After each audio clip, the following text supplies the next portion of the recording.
there. Well, welcome, Naima. This is me. My name's Anne. We've been emailing, and I'm going to turn it right over to Asha, who is, one of the co-collaborators of this event and works in our community garden here. Hello, thank you so much for joining us. I just want to make sure I'm pronouncing your name correctly. Is it Naima? Yeah, that's perfect. Thank you. Great. Well, thank you so much for being with us. We'd love for you to briefly introduce yourself, and then we're going to get into a Q&A with you. Okay, sounds good. Peace, everyone. My name is Naima. I use all pronouns, and I serve as the program director here at Soulfire Farm. Does that suffice, or do you want a little more? That's great. Thank you.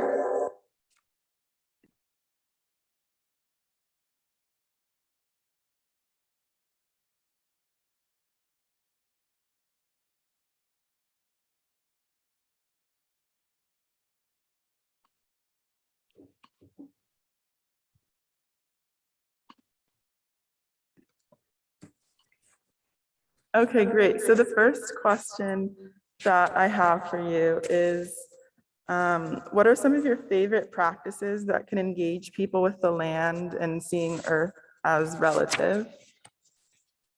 Thank you for the beautiful question. And thanks for the opportunity to connect and share with you all, even virtually. I hope we can, feel a sense of connection. I'm actually just arriving from being out in the field with a group that came together today from our community to support us in our final harvest. And I'm feeling so lit up and inspired by the power of collective energy when we get to experience a flow of collaboration, not just with each other, but also with the land herself. And we were able to harvest so much and then tuck our beds in for the winter and just make a lot happen. And in that, I feel that piece around how we feel in relationship can happen really organically by being present, like stopping to really notice what are the non-human beings that we're connecting to in this process. As we're like pulling up mulch, we, just see so many different worms or little voles hiding underneath, and like just pausing to be fascinated. And yeah, so some of that is just very simple that comes from presence. And I have found that being able to connect with the parts of nature that we feel a sense of kinship with already can be a doorway into deepening relationships with aspects of nature that may feel less familiar. So,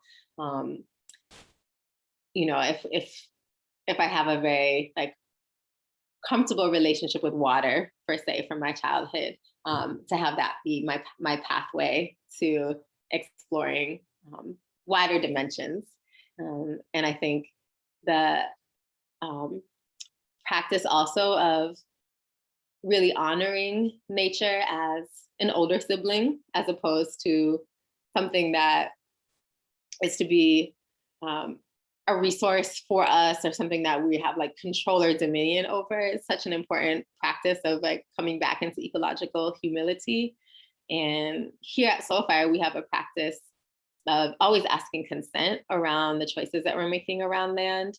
And so before we, dig a foundation for a building or decide to convert a field into a perennial polyculture or an orchard, or before we cut down a tree, we believe it's so important to ask permission, seeing ourselves as younger siblings, not as the dominators of the lands that we're on, but really, in a relationship as a real living entity that also has agency. And the way that we're able to practice that is through a system of divination that my sister is trained in through Ifa, which some may be familiar with. Is a diasporic, Yoruba-based indigenous religious tradition that understands the divine guardians of all the different aspects of nature. And so there's guardians of the lands that we're on here. And through divination, we're able to find out, what is the voice of the land, and the land literally has a vote as part of our leadership structure, and certainly in those decisions that we make. And that process, I feel like, has also supported, supported that coming back into relationship. Oftentimes when we have new visitors here, we invite them to make an offering to the spirits of the land, maybe a bit of cornmeal, or a song or something that makes our intentions known, that introduces ourselves, so that it can create that sense of like, yeah, we're alive beings that are getting to know each other and deepen in trust. Yeah. Thank you so much for such a thoughtful response. I'm sure everyone can take a lot away from that. So the next question that I have for you is about Karen Washington, who we brought on last year, and she spoke about food apartheid. So I'm wondering if you can elaborate on the concept of food apartheid and how Soulfire Farms is a remedy for people who are affected by food apartheid. Yeah, sure. And I'm glad you lifted up Mama Karen Washington, who is a beloved mentor and friend, and serves on our board, our leadership council here at Soulfire Farm. And yeah, Mama Karen really illuminated something so poignant of saying, when we call certain neighborhoods food deserts, which is a term that our government has given to describe neighborhoods where there's not a grocery store or a farmer's market, and also not the public transportation to get to those places. So then, unless you have a private vehicle, your options for getting your nutrition involve, going to the corner store, the bodega, and very, very limited options for life-giving food. And as we know, like, the number one killer in our communities, and Black, Indigenous, and other people of color communities, is diet-related illness, and impacts in so many different ways. Like, yes, the diabetes and the heart disease, and also our mental and emotional health. It impacts so much, it's like the energy we use to fuel our existence, and impacts so many of our families and communities not having access to nutritious, life-giving food. And while the government calls this system food deserts, because deserts are a natural phenomenon, right? Deserts are a part of our biosphere. We prefer using the term food apartheid, which we feel more accurately describes a system that relegates some neighborhoods to food opulence, an infinite amount of choices, and other communities, other neighborhoods to food scarcity. And to address that all too pervasive system in our country, we set up, really the founding of our whole project really came from this real desire to nourish our communities with the foods that we deserve. And so we collaborate with this land to grow an abundance of food and medicine, over 100 different varieties of culturally significant vegetables and fruits and herbs. And we distribute that at no cost through our Solidarity Share program to folks who are living under food apartheid, who are living in neighborhoods where there are not grocery stores, also folks who are surviving mass incarceration, or who are new Americans and refugees. And so every week we box up the harvest of the land, and we deliver it directly from our farm to the doorsteps of the families who are part of our program, so that there's not that barrier of transportation, there's not that barrier of cost. And our community has supported this program so that we're able to make that possible, and still create, dignified wages for our farmers who work here. And if folks are interested in that, I can share more about how all that works. But the Solidarity Share program is what we've dedicated ourselves to, and continues to grow every year. Our harvest, like the boxes that we give at this time of the season, are like ripping at the seams, full of everything that's in season. And we always add a protein like eggs or sprouts. We make sauces and jams, and sometimes even curries, like people get like a whole bunch in their shares. And that means a lot. That's like one of the most satisfying parts of my role here. So yeah, thank you for asking. That's amazing. Thank you for that response. So it looks like Michelle has their hand up. If you can take yourself off mute and go ahead. Thank you. Hi, Naima. So such an honor to meet you and to be able to talk and ask you questions. So I am part of a community garden in a local town to Santa Cruz. It's called Watsonville, and it's agricultural based. Our community is composed of mainly farm workers from Mexican descent, and it is our goal, and I know this was spoken a little bit in the presentation, but it is our goal to begin connections with the local Native communities. And I am wondering if you can speak a little bit more in the ways that you all connect with the local communities, local Native communities, to address land sovereignty and food and land sovereignty. Sweet. Yeah, thank you for that question. And it's great to meet you too. Thank you so much for the work that you're doing. Yeah, so it has been really important for us as stewards of lands that our ancestors did not originally steward, to build relationships with folks who were the original stewards of the lands that we're on. And in our case, that's Stockbridge, Munsee, Mohican lands.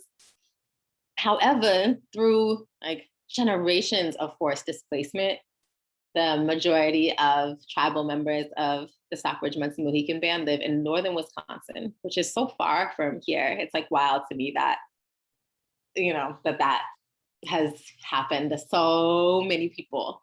But despite that distance, we've reached out to folks in the tribal governance, reached out to farmers who are part of the reservation in Wisconsin, and built relationships over time. And eventually we're able to go and visit and have some like direct exchange, particularly with farmers. And one of the ways we've deepened our friendship is through a seed exchange, and helping to rematriate or like bring home some of the seeds that are indigenous to these lands, like the Munsee black corn, and as well as certain types of beans as well that we grow in a Three Sisters garden here, and the way that the Stockbridge Munsee Mohican traditionally did, and these like mounds that spiral up to the center.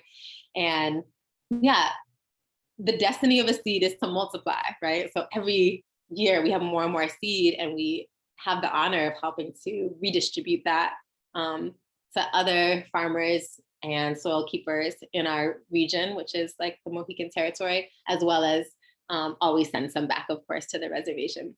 And I feel like that was the avenue for really helping to deepen a friendship. And we've asked, on their terms, like what does showing up in sovereignty look like for y'all? Like, do you want some of the land? Do you want to see in the governance? What is that? And the response that we received was, we are so far away that it doesn't make sense for us to, be responsible for the lands there, to steward those lands. But we would be interested in like access for tribal citizens to the land for a ceremony or for gathering or for certain burial rites. And so we were able to, through a long process of figuring out both white man's law and the tribal governance law, how to write into our deed of this land a cultural respect easement that grants tribal citizens perpetual access to these lands for these specified purposes. And so now that's like codified into law. And even if, generations down the line so far doesn't exist, like that right will remain forever.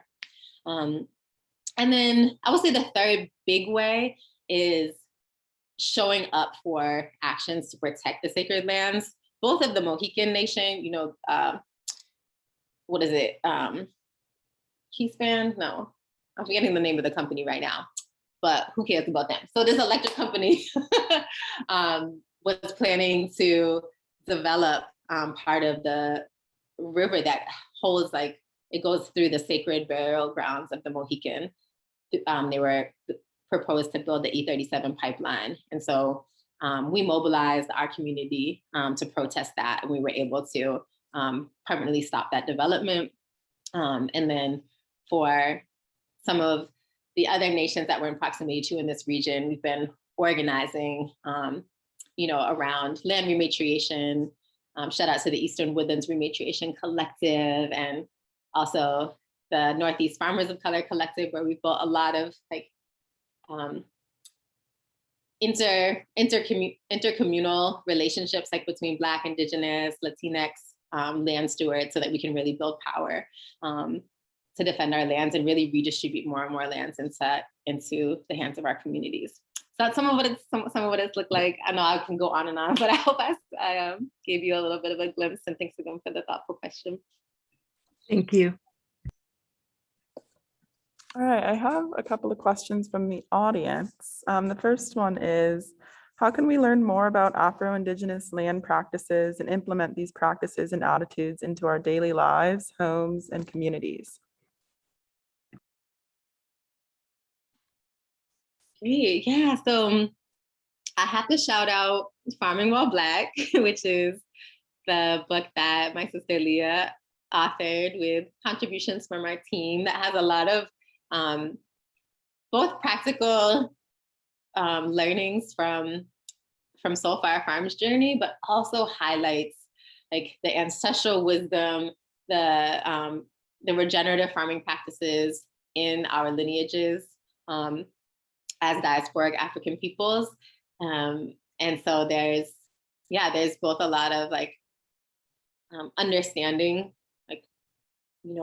how did this idea of raised beds come from, or cover cropping or mulching, really tracing those back to some of those African and Indigenous land stewards. And then also, how do we apply that? Like, how can we practice that on our own farms? So I recommend that book as a resource, Farming While Black, which is Soul Fire Farm's practical guide to liberation on land.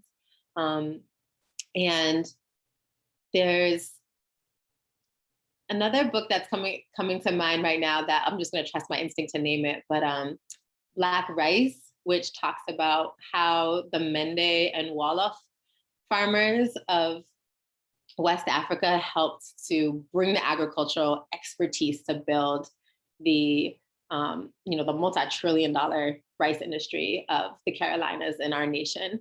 And I think it was said in the keynote, but so much agricultural ingenuity was needed to build up the agricultural system here.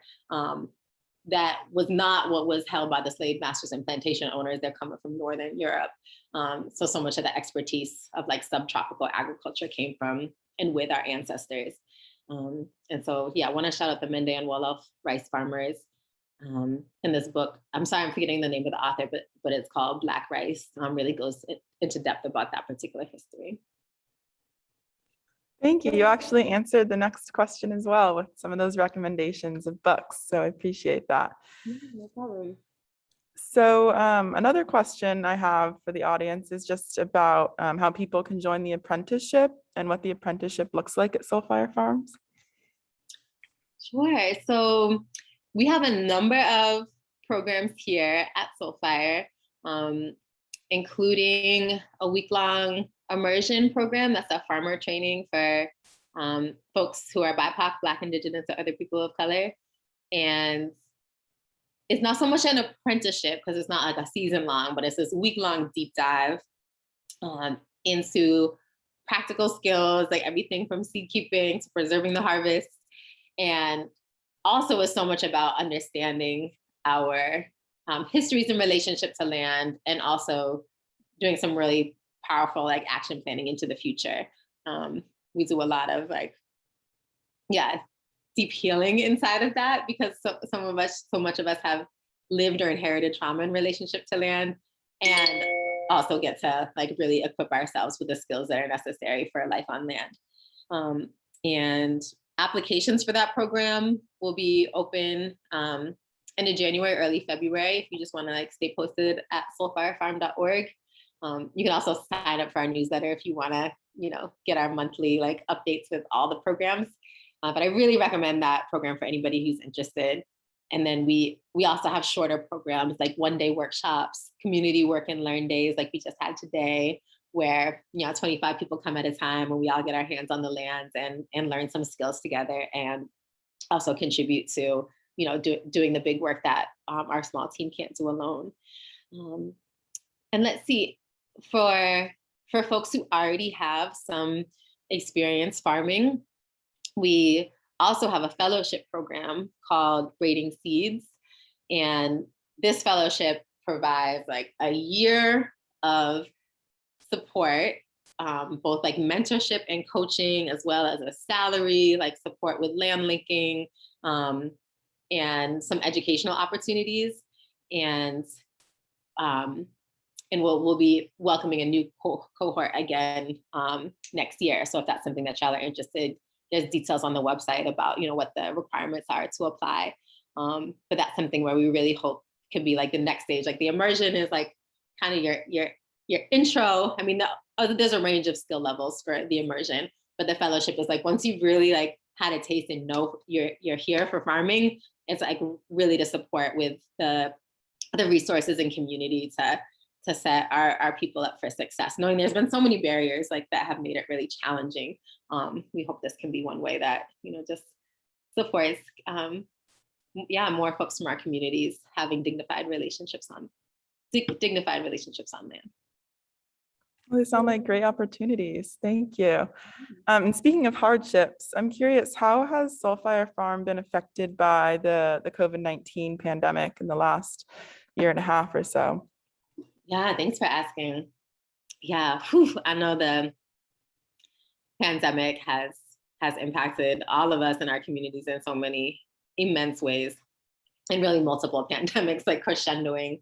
And in our case, we were already, in the process of growing food for our communities, and farming, is deemed essential work. And so there was no like time off or cancellation of that. If anything, we were like, okay, we have to take our role even more serious, because the food insecurity that we already saw rampant in our communities only intensified, right? As so many of the food supply chains were disrupted and folks' access to income and everything just got even more challenging for a number of factors. And so part of our response to pandemic, because we needed to cancel our on-farm programs, was to dedicate like 100% of our harvest to the no-cost solidarity share that I was describing earlier. Whereas before, we would have some of the harvest be for program participants, and we also had some of our shares on sliding scale. And we decided to prioritize all of the no cost for those who really need the food the most. And I would say our farming community, because, Soulfire is not in isolation. We're part of a larger, movement of farmers that we try to really be a mutual support with. And so there was a lot to respond to and figure out, a lot of need for mutual support and resources. And so we started doing they started as weekly and then became twice monthly calls where we could do like skill shares and also exchange resources with each other. So that was another thing that came out of the pandemic that I think wove our communities even tighter. But things did not slow down over here. Like we did have less people on the farm, which was different, but we stayed busy growing food and getting it out to our communities, and also building up our infrastructure, so that this year when we were able to start welcoming people back, we were even more set up to do that in a way that could really hold our folks with dignity and safety. Well, that's really great. I have another question from the chat. How does Soulfire resource and fund the amazing work that they do? Oh, good question. So one, it was so important for us to demonstrate, as an educational farm, as a community farm, that it is viable to raise life-giving food using regenerative ancestral practices, like not relying on crazy monocrops and tractors and all this stuff. We're like, no, we can do this, and we can provide a living wage, and we can have our food be accessible to our people. And so for the majority of Soul Fire Farm's existence, this is all pre-COVID, we were able to, through the CSA program and through our value add products, be able to cover the operation costs of the farm itself, and like show that kind of successful business model. And this was, I mentioned pre-COVID, because since COVID, we decided to do 100% no cost. So that means subsidizing the farm work with donations that have come in. And I'll get to more of that in a second. But prior, the way that we did it was having a certain part of our shares reserved below market, a certain part above market, and a certain part at market, in addition to the solidarity shares. So that we had some people who were like, oh yes, I can pay for myself and somebody else, essentially subsidizing the no cost shares. And yeah, so that's how we worked out the farm piece. And the farm, you know, has its own operating budget. And then we have an operating budget for Soul Fire Farm, the Institute, which is how we do all of our programming and education. And so we incorporated in, was it 2016? I think, don't quote me, I think it was 2016, as a nonprofit, so that we would be able to accept tax deductible donations and grant monies to be able to do more educational programming, like the youth programs, the immersions that we do, because we want people to be able to come here that don't necessarily have the funds to like pay what it actually costs. And so we're able to raise money to make like our tuition really affordable for folks. And so that we do by like individual donations and some grant monies. And then the other main income stream that we have is through public speaking and media, you know, contracted gigs that we do off farm. And that honestly is a really big way that we're able to subsidize the work that we do. And it's important for us to not be over reliant on, you know, philanthropy. So we always try to reserve, I'm not remembering the exact number, I could probably pull it up, but like a good chunk of our budget is like earned income, so that we're not over relying on that. But we also do firmly believe in like the necessity of resource mobilization and resource redistribution. So we've been, you know, as we started like accepting funding from grants and stuff, we have created a whole guide for like equitable resource distribution that we share with all of our funders, and we're really trying to like push the edge of that world. So it's like, okay, if you're gonna fund Soul Fire, also fund like some of these Black legacy farmers in the South, for example, or this farm worker coalition, and breaking past the kind of competitiveness that grant worlds can often have in the nonprofit industrial complex. Is really about, no, we're part of this ecosystem. Like if you want to support us, like you also need to support like our whole, like, you know, our this whole kind of movement. And if folks are interested, because there's more I want to say about that, but I know there's other questions. On our website at soulfirefarm.org, if you go under resources, we have some of these guides that we've created over time that includes like our guide for funders, which we love to share, like please spread it around.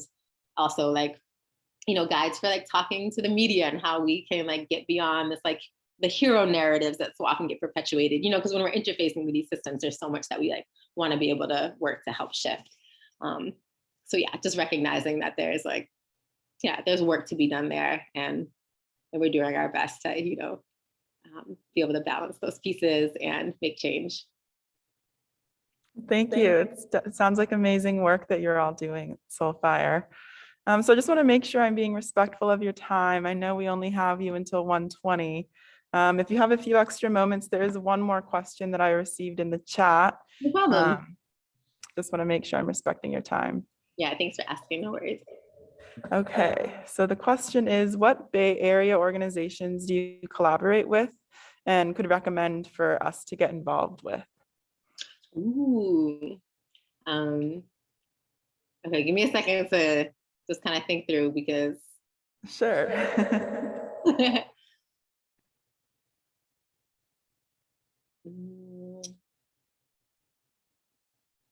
because I know there's so many. It's just been a little while now that since I haven't been traveling as much, it's like not right there. I do want to shout out Movement Generation. I don't know if y'all know them. Movement Generation is a really awesome Bay Area group that's working around the intersections of like land, ecology, and justice. And they are in the process of looking to acquire land to start a farming component. So I don't know exactly where they're at in that process, but if I lived in the Bay, I would definitely be like trying to get down with that and learn more. And somebody may be able to correct my pronunciation around this, but Saguaro Land Trust. Let me see if I can Google it. I can put it in the chat.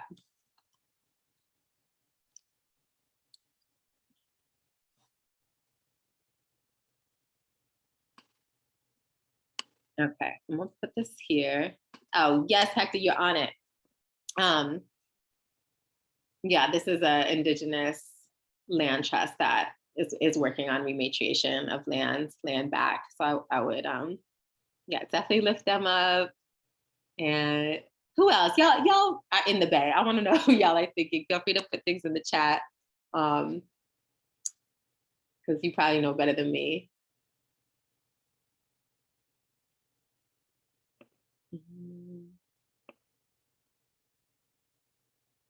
Does anyone know of any local organizations that they'd like to share with everyone?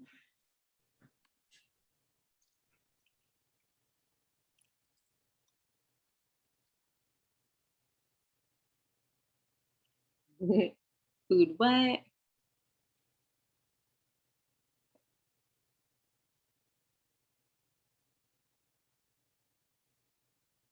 Oh, I don't know this group as well, but maybe y'all do. But Planting Justice is a group that I've heard good things about.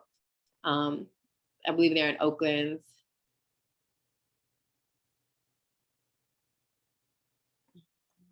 But yeah, I'm drawing a blank of anything else. I'm sure I'm gonna feel bad later. I'm like, oh, I didn't shout out so and so. But again, if y'all have ideas you want to add to the chat, please feel free. I'd love to know, yeah, who's on your radar.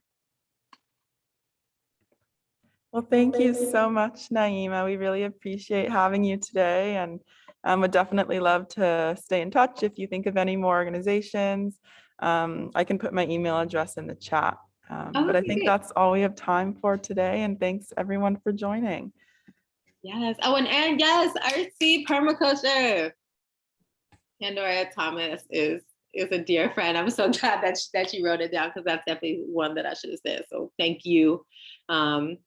Yeah, and I really appreciate the opportunity to get to connect with y'all today. Thank you for the sacred gift of your attention, you know, and witnessing the storytelling and the keynote and taking this time for this discussion. So yeah, I wish you the best, and I hope we can connect in more ways. We're in it together, coast to coast. Thank you. It's been a pleasure. Stay blessed.